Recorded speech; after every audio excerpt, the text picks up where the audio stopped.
Hej med jer derude. Jeg har taget jer med i min egen have i dag. Og det har jeg, fordi lige her bag ved mig, der står en stor busk. Noget, som jeg faktisk har lavet til lille træ, fordi det er sådan, jeg synes, den er flottest. Og den vil jeg vise jer, fordi der er kommet en ny model af den, og den har vi selvfølgelig fået i Havløkke Planteskole. Men nu vender jeg lige om, så I kan se den gamle model af den. Der står her. Det her, det er Himlens 7 sønner. Og den vokser altså ret godt, når den lige får fat. Og det er en vidunderlig busk, træ. Jeg vil faktisk have den en lille smule op. Simpelthen opstammet, så man rigtig kan se, det er et træ, for nu har den fået så godt fat, så det kan jeg sagtens gøre nu. Jeg bor inde i Midtjylland. Der er vi altid lidt bagud på alt muligt, så den er ikke gået i blomst endnu. Det varer ikke længe.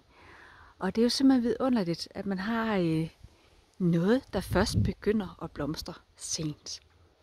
Og ikke nok med, at blomstringen er fantastisk, så dufter den også.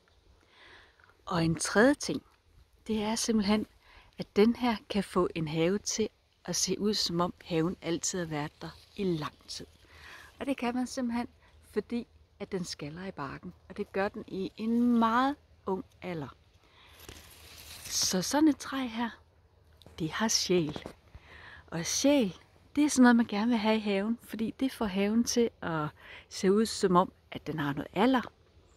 At det ikke er bare sådan en lille hobbitenhave i lang tid. Den her, det er den gamle model af Himlens 7 sønner. Nu er der kommet en ny. Og den har, den får hvide blomster, den her. Når blomsterne de falder af, så skal der sidde nogle røde bægerblade på, som faktisk får den til at se ud som om, det vil blomstre igen. Og det er jo meget, meget spændende. Og jeg er selvfølgelig meget spændt, for jeg har også taget sådan en med hjem i min have.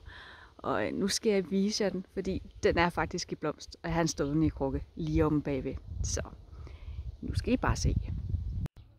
Se dette. Det er så den nye Himlens 7 sønner. Og det er jo ikke fordi, den gør meget væsen af sig i forhold til den store gamle. Til gengæld så blomstrer den her.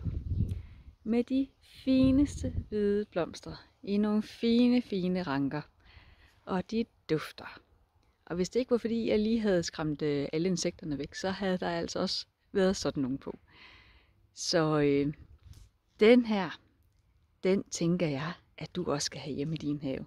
Så kom ud i Havløkke Planteskole.